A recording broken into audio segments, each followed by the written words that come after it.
Tegamün suresi. Tegamün suresi Medine dinen sürelerden ol 18 ayetden ibaretdir.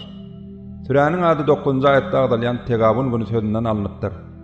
Tegabun demek, kemçilik eden insanın günahlarını göz getirip, bu dünyada aldanandığını kabul edip, ikrar etmek ve ökünmekdir. Aslında Tegabun kıyametin atlarının biridir. Bu süre Allah'a inanmak, ihlas, takvaçılık, kanaat ve ahiret bahtiyarlığı için tagalla etmek gal meseleler öz için alýar. Şeýle de sürede bu alemin eýesi däldi. Ähli zatda bolşýaly insanyň yaradylışynyň hem maksadynyň bardygy, şonuň üçin hem insanyň öz ihtiýaryny haýyrly sowaply ýollarda ulanmalydygy arada aýdylýar. Rahman we Rahim bolan Allahyň ady bilen. Asmanlardaky we ýerdäki ähli zat Allahyny tesbih edýär. Mülk, hökümrawanlyk onunkydyr. Ähli hamd senalar oňa mahsusdur. Onuň ähli zady güýji ýetýändir. Sizi yaradan oldur, emma siziň käbiriňiz kafir, käbiriňiz bolsa möminsiňiz. Allah siziň edýän ähli işleriňizi görýändir. Allah asmanlary we ýeri boş ýere däldi, hak we hikmet bilen yaratdy. Size şekil berip ajaýyp görnüş durk berdi. Dolanyp barış oňadyr. Ol asmanlardaky we ýerdäki ähli zady bilýändir. Siziň gizlän we äşkär edýän ähli zadyňyzy hem bilýändir. Ol gursaklardakyny, yüreklerdakyny hem bilýändir. Size mundan öň inkar edenleriň başlaryna gelen habar gelmedimi? Olar eden işlerinin cedatyny bu dünyada dağıttılar, çekdiler ve ahiretde olara cebir cepaly adap bardır. Ol adabın sebäbi peýgamberler olara äşkar deliller, mucizalar bilen gelýärdiler. Emma olar bize özümiz ýaly bir insan ýol görkezmekçimi diýdiler ve inkar edip ýüze wurdylar.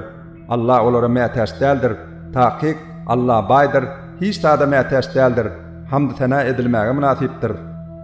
Kafirler ölenlerinden soň hiç açan direlmeler ötdiler. Olara yok, Perwerdigarime kasam bolsun. Siz hökmen täzeden direldilersiňiz. Soň size eden işleriňizi ýeke-meke habar berler we Allah üçin juda aňsatdyr diýip aýt. Biz Allah onuň ilçisine we oňa indiren nurmyda Kur'ana iman getiriň. Allah siziň edýän ähli işleriňizden habardardyr. Ol kıyamet günü Allah siziň hemmäňizi iň uly jemlenme günü bolan kıyamatda bir ýere jemler. Ine bugün aldanma ökünç günüdür. Kim Allah'a inanyp ýaxşy işleri berjay etse, Allah hem onuň günälerini geçer we aşagyndan derýalar akýan cennetlere ýerleşdirer. Olar ol ýerde ebedi galarlar. Ine bu iň uly üstünlükdir.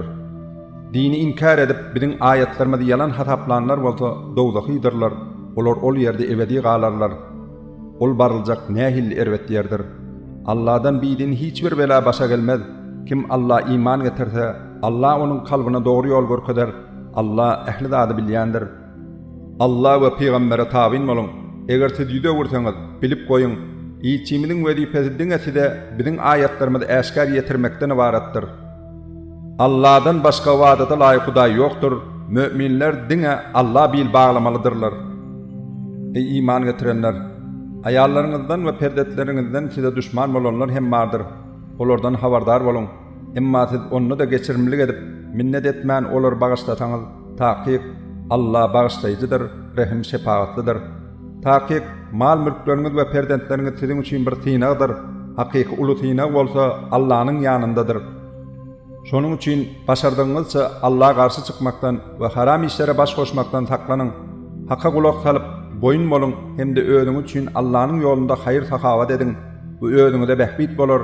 Kim nefsini kıskançlıktan gorasa hakyky üstünlüge yetenler olaryň hut özleridir.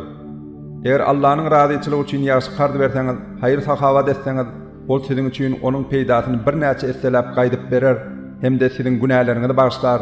Allah kiçik ýaşylyklar sebäpli uly sowapları berýändir, halimdir, howlugyan däldir. Ol görünmeýän we görünýän ähli zady bilýändir, gudraty güýçlüdir, hikmet eýesidir.